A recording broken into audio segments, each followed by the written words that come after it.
नमस्कार, स्वागत है आपका जिलित ऑफिशियल में। दोस्तों, आज के इस एपिसोड में हम बात करेंगे कि अगर 15 अप्रैल से गाड़ियां चलती है, ध्यान दीजिएगा मैंने अगर का इस्तेमाल किया है, पूरे वीडियो में बताने वाला हूं क्यों मैंने अगर का इस्तेमाल किया। तो अगर गाड़ियां चलती है तो ऐसे में किन किन रूल्स को यात्रियों को फॉलो करने पड़ेंगे, हमारे लिए क्या कुछ नई चीज़ें स्टेशनों पर देखने को मिलेगी, इस बारे में हम बात करेंगे। सबसे पहले आपको वीडियो शुरू करने से पहले बता दूं, रेलवे की तरफ से या इंडियन गवर्नमेंट की तरफ से कोई भी ऐसा अपडेट नहीं आया है कि 15 अप्रैल से गाड़ियां चलने वाली है। लेकिन हाँ, रेलवे पूरी तरह से तैयार है, गाड़ियों को सैनिटाइज करके साफ सुथरे गाड़ियों को रखा हुआ है आप लोगों की खिदमत में। यानी कि 15 अप्रैल से अगर गवर्नमेंट का फैसला आता है, इंडियन रेलवे का फैसला आता है, तो गाड़ियां चलेगी और उसमें आप सफ़र कर पाएंगे। लेकिन दोस्तों, ये आम सफ़र नहीं हो पाएगा जैसे हम कर रहे थे इससे पहले। इसमें बहुत सारी नई चीज़ें आपको देखने को मिलेगी, बहुत सारी नई नई सर्विसेज, बहुत सारे नए नियम आपको यहाँ देखने को मिलेगा। आज के इस एपिसोड में हम बात करेंगे अगर गाड़ियाँ 15 अप्रैल से चलती है तो क्या कुछ नए नियम यहाँ होने वाले हैं, क्योंकि इनको लेकर के बहुत से अफवाह भी आप सुने होंगे न्यूज़ चैनल्स पर, खासतौर से मैंने देखा, या फिर कुछ अखबारों में, सोशल मीडिया के कुछ पोस्ट में बहुत तरह तरह के मिला है।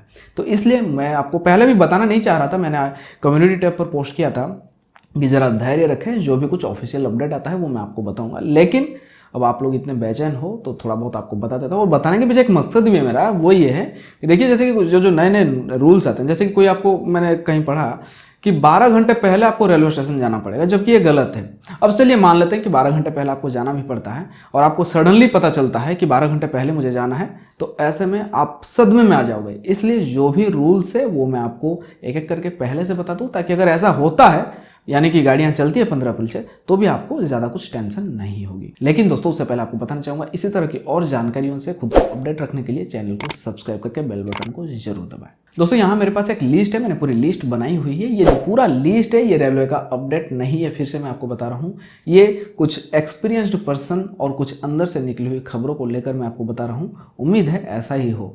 सबसे पहली बात है कि लोगों ने कहा है कि 12 घंटे पहले आपको रेलवे स्टेशन पर जाना पड़ेगा, जबकि ये पूरी तरह से गलत है।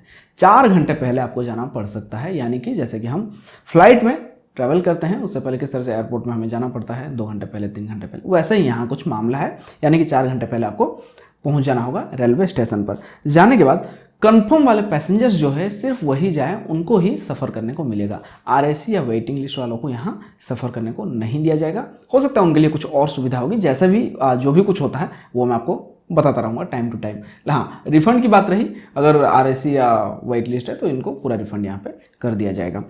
इसके बाद है प्लेटफॉर्म टिकट्स आपको प्लेटफॉर्म पर नहीं मिलेंगे। यानी कि जो यात्री सफ़र करेंगे सिर्फ वही प्लेटफॉर्म पर जा सकते हैं, बाहर कोई छोड़ने के लिए जाता है तो वो नहीं जा सकता है, और इस तरह की गलती भी आप ना करें। और एसी कोच की अगर बात करें तो एसी कोच को लेकर के कोई अपडेट अभी तक नहीं आया है। यानी कि ऐसा कहा जा रहा है कि एसी कोचों को नहीं चलाया जाएगा, सिर्फ स्लीपर क्लास के जो कोच है उनको चलाए जाएंगे। बाहर से गाड़ियों में कुछ भी, कोई भी वेंडर बेचने के लिए नहीं आ सकता है। यानी कि जो चीज़ें आपको मिलेगी वो गाड़ियों के अंदर मिलेगी, वो भी लिमिटेड रहेगी। लेकिन मेरी आपसे गुजारिश है कि आप जो भी खाने की सामान है वो घर से लेकर अपने साथ जाएं, कोशिश करें थोड़ी बहुत एडजस्ट करके खाएं, अपना सफ़र को गुजारें। खरीद के खाने के लिए भी मैं आपको सजेस्ट नहीं करूंगा। यह भी कहा जा रहा है कि यात्रियों को अपनी सेहत के बारे में जानकारी रेलवे को 12 घंटे पहले देनी होगी। किस तरह से देनी होगी, क्या करना होगा, वो मैं अगले किसी वीडियो में बताऊंगा। अगर ऐसा होता है 15 अप्रैल से गाड़ियां चलती हैं, ये सारे रूल्स लागू होते हैं तो। उसके बाद है दोस्तों, कोरोना के संक्रमण अगर किसी यात्री के अंदर उसके लक्षण पाया जाता है तो ऐसे में उस व्यक्ति को ट्रैवल करने नहीं दिया जाएगा। अगर वो व्यक्ति ट्रैवल कर रहा होता है तो ट्रेन में उस व्यक्ति को गाड़ी को रोक कर उतार दिया जाएगा। उतारने के बाद उसका जो है आगे की बंदोबस्त जो है वहाँ रेलवे कर देगी, या मतलब हॉस्पिटल वगैरह वहाँ से हो जाएगा। रिफंड जो है 100% यहाँ रेलवे कर दे रही, चाहे आप बीच में उतरो या फिर आपको चढ़ने ना दिया जाए, दोनों ही हालात में आपको रिफंड 100% यहाँ पे हो जाएगा। सफ़र के दौरान डिब्बों में जो 4 दरवाजे होते हैं उन दरवाजों को बंद रखा जाएगा, वो खोले नहीं जाएंगे। हालांकि 1 और 2 नंबर के लिए तो आपके लिए बाथरूम्स अवेलेबल है, आप जाकर उनको गंदा कर सकते हैं, तो ऐसे में दरवाजों की कोई ज़रूरत नहीं है। लेकिन फिर भी आपने देखा होगा कई बार सफ़र के दौरान लोग क्या करते हैं, गाड़ी रुकती है, कहीं पर सिग्नल नहीं मिलती है, गाड़ी रुकती है, तो ऐसे में दरवाजे खोलकर नीचे उतर जाते हैं। पता नहीं ये लोग खुद को क्या समझते हैं।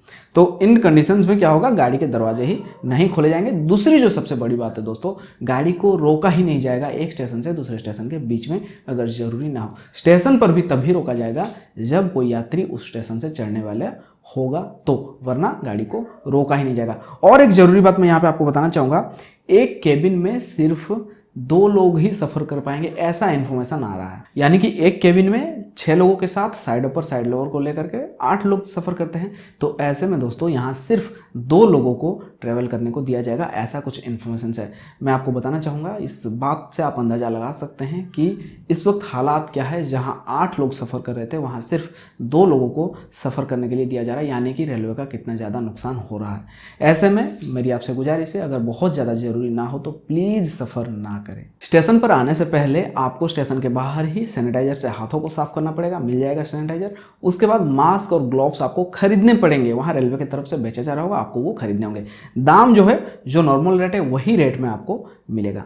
उसके बाद जब आप अंदर होंगे, ऐसा नहीं कि प्लेटफॉर्म पर जाने के बाद आप अपनी मास्क को उतार दो। मास्क नहीं है तो आपको प्लेटफॉर्म में एंट्री ही नहीं दी जाएगी, साथ में आप पर कड़ी कार्रवाई हो सकती है। इसलिए मास्क को गलती से भी उतारने की कोशिश ना करें, अगर गाड़ियाँ 15 अप्रैल से चलती हैं तो। दोस्तों अगर रेलवे की बात करें तो रेलवे 15 अप्रैल के बाद अपनी गाड़ियों को चलाने के लिए पूरी तरह से तैयार है। यानी कि गाड़ियों को जहां तक हो सकता है साफ सफाई के मामले में किया गया है, प्लेटफॉर्म्स को सैनिटाइज किया गया है, गाड़ियों को सैनिटाइजर स्प्रे करके साफ किया गया है, वगैरह वगैरह बहुत सारी चीज़ें हर तरफ से रेलवे तैयार है। बस हालातों को देखते हुए गवर्नमेंट का ऑर्डर अगर आता है तो ही गाड़ियाँ चलेंगी, या इंडियन रेलवे के ऑर्डर्स मिलते हैं तो ही गाड़ियाँ चलेंगी, वरना ये गाड़ियाँ जैसी है वैसे का वैसा खड़ा रहेगा। ऐसे में मैंने आपको जो भी कुछ आज बताया, मैं सिर्फ इसलिए बताया ताकि आप पहले से तैयार रखें खुद को। अगर ऐसा कुछ होता है तो फिर से मैं आपको बताऊंगा, तब उस हिसाब से आप सफ़र के लिए निकले। ऐसा नहीं कि 15 अप्रैल के लिए मतलब भाई पूरा हर तरफ से आप तैयार होकर बैठो कि निकलना ही है।